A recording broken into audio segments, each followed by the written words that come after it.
Welcome back to Faster and Louder. Today, I have something a little bit different.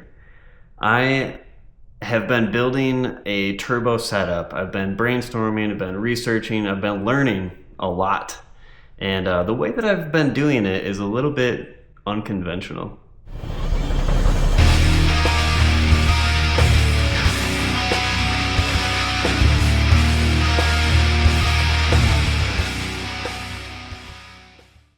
So what I've been doing for the past few weeks is I've been trying to figure out what it is exactly that I want to do with my RX8. And it's fine the way that it is. Like, it makes decent power. It's enough power to have fun for sure. It sounds great. It looks pretty good now that I did the paint and everything. I don't know if you saw that video, but I painted the whole car. Everything looks great. But I want more power. I think that everyone always gets to this point with a car sooner or later. It happened pretty soon for me. But I want to make more power, and there's a couple things that I have encountered in this whole process, and I want to share that with you all. And I want to share my unique process of kind of figuring this all out, because I use ChatGPT.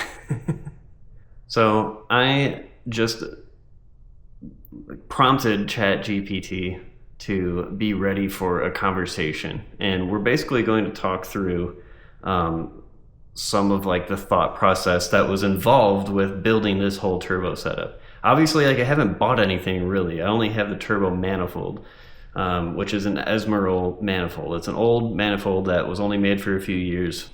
They're gone and forgotten about, but I found one used. It's a top mount. But anyways, let's get into it. And I just want to share with you this whole process because I just think it's cool and unique. All right, here we go.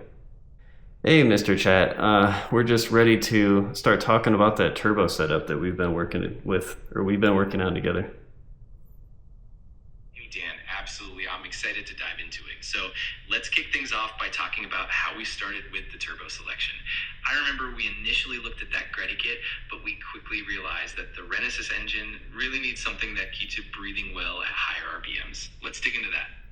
Yeah, so I was really interested in the Greddy kit because even though it's not available new anymore, you can find those kits complete and, obviously in used condition, but you can find them for pretty cheap, all things considered. So I was really interested in the simplicity of it and everything until I started digging into like the lack of efficiency, I guess you could say, with those smaller turbos. And I found out that the power is basically getting cut off around like 7,500 RPM, which is before the engine even naturally makes its peak horsepower. So that got me thinking. And then I found out about the Puerto Rico build, and you can take it back from here, Mr. Chat, if you want to kind of expand on that.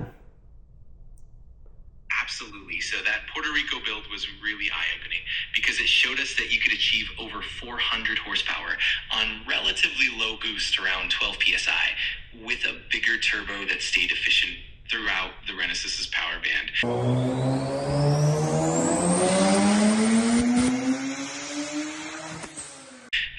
Essentially, the smaller turbos tend to create high exhaust back pressure, which limits how high the engine can rev and ultimately restricts power. But with a bigger turbo, like the Pulsar 6466, we can keep the engine breathing freely all the way up to 8,500 or even 9,000 RPM, which means we can make more power at lower boost levels. It's all about maintaining that efficiency and making sure that the turbo doesn't become a restriction at higher RPMs. Yeah, that was a huge learning process for me. Also kind of learning about the compressor maps and just seeing like how much power it's capable of making, but also like when the spool starts. And that was really kind of like a balancing act at first. But then with, like you said, the 6466 that Pulsar also makes, and probably the version that I end up going with because I'm cheap. But that seemed to be like a really good Goldilocks turbo in the way that it should spool around like 4,000 RPM and then be at maximum efficiency at like 8,500 RPM or higher even. Exactly, you got it. That flex balance is key. The 6466 is large enough to support big power without sacrificing spool time. It means that you get that strong early response, and then the turbo still delivers peak efficiency and power up at those higher RPMs. It's really the best of both worlds, and it's perfect for the Renesis. Plus, when we look at the compressor maps, we can see how it stays in that sweet spot of efficiency for the entire range of the engine's power band, which is exactly what we want for that balanced build. Yeah, I feel like there are other really good and really well thought out kits, but a lot of those, the philosophy is just different. It's like they want to make more boost, more power, lower in the RPM band to kind of make up for the fact that it's not really there to begin with. But then they're also sacrificing the top end natural power band of the engine. And my philosophy was to work with the engine rather than fight against it. Absolutely. That's such a great point. A lot of those kits do aim for that low-end boost to compensate for the engine's natural limitations, but that often means you lose out on that high-end power that the Renesis can really deliver. By choosing a turbo that complements the engine's natural power band, we're really harnessing the full potential of the Renesis rather than trying to force it into a different performance curve. It's definitely about working with the engine's strengths, and that's what makes the build really special. Yeah, I think the one crazy thing to me that really at first didn't even make sense was that you can actually make more horsepower at the wheels with less boost than other designs, other turbo setups. Like I've seen certain turbo setups, they have to run 15, 16 pounds of boost to make 400 horsepower, but then I've seen others where they're only pushing like 12 pounds and making the same amount of power. So that was really eye-opening for me in this whole thing. Definitely. That's one of the coolest aspects of optimizing the turbo choice. When you have a turbo that stays within its efficiency range, it doesn't need to push as much boost to achieve the same power. That means you're not just making more power, but you're also running the engine more efficiently and potentially even reducing heat and stress on the components. It's definitely a win-win, and it's really fascinating to see that difference in approach and outcome. Yeah, and speaking about stress on components, we did talk a lot about other things like the apex seals and whether those should be upgraded or not. Thankfully, I already have the Atkins cryo-treated seals, so I have that. But we also did talk about using a stud kit and several upgrades to things like the fueling, cooling, methane injection, all that stuff. You want to touch on that a little bit, Mr. Chat? Absolutely. So upgrading the apex seals, especially with those cryo-treated ones from Atkins, definitely helps with durability under higher boost. And then using a stud kit helps keep the engine sealed and stable under that increased pressure. Plus, with meth injection, you can effectively lower intake temperatures and allow for more aggressive tuning. All of that really helps maintain the engine's reliability while pushing for more power. It's definitely a balancing act. Yeah, I think, I'm really shooting for 400 horsepower, but I'm also trying to do it in like the most efficient, safest possible way. Obviously, if I could run E85 all the time or something, that would simplify it. Like I wouldn't have to run meth injection, but the best we have here is 91 octane at the pump. So meth injection is pretty much going to be a must-have. But if there's a world where I end up making 400 horsepower at like 10 pounds of boost because I have meth injection, like I would be super happy about that. Absolutely. That would be a fantastic outcome.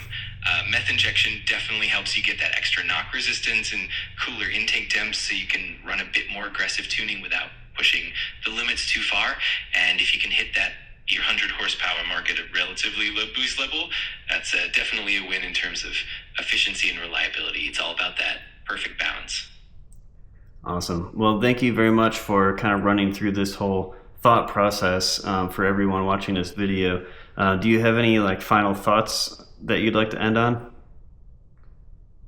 Absolutely. I just say that it's all about finding that sweet spot where performance and reliability meet, and being thoughtful about each upgrade it's great to see you really diving deep into the details and making sure everything works in harmony. And of course, have fun with it. It's always exciting to see a build come together. If you need any more help or have questions down the road, I'm here for it. Awesome. Well, thank you very much, Mr. Chat. And do you have any words for the followers? Like maybe they should like and subscribe? Absolutely. For everyone following along, definitely give a like and subscribe if you enjoyed the journey and want to see more updates. And of course, if you have any questions or suggestions, feel free to drop them in the comments. Thanks so much for tuning in, and we'll keep building together. All right. Thanks. Bye-bye. Well, there you have it. That's kind of like a basic rundown of like a lot of the things that we were thinking about, a lot of the things that we touched on together. And it did get way more in depth when we were actually having like, mostly it's just text conversations. Like I wasn't sitting here just like verbally chatting the entire time. I would say it's 90% just like typing stuff out, Googling things and like fact checking and all that stuff. But it does get pretty in depth. Like we picked a very specific fuel pump, the DW300.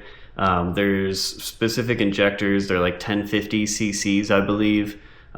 There's several things that AI was able to help me with, and I know like it sounds like we're asking just some random computer, like some AI personality, like how should I do my build? But really, all this information is aggregated from forums like RX8 Club, just random posts on Reddit, all kinds of stuff. But this information comes from a lot of different places. This is just kind of one way to, like I said, aggregate it and put it in one location. But it's been really awesome doing this whole thing, like building this whole thing. I'm really excited to start just getting all these little pieces and putting them all together. I actually do have the turbo manifold already, but it's getting a bigger wastegate port put on it. It was only 38 millimeter. That's another thing that ChatGPT helped me out with, was thinking, hey, that wastegate might be a little too small for what you're trying to do, and the air that's trying to flow through there and all that stuff, and the location of the wastegate and all that stuff. So I was trying to do that to prevent boost creep. But anyways, I'm putting a huge 60 millimeter wastegate on there now. Probably could have gone 50, but you know, whatever. We're committed now. But anyways, I will keep you all updated with future videos. If you like this video, if this was interesting to you in any way, shape, or form, leave a comment. Feel free to subscribe to the channel. I would really appreciate that too. Either way, I'll be back with new stuff eventually. Until then, later guys.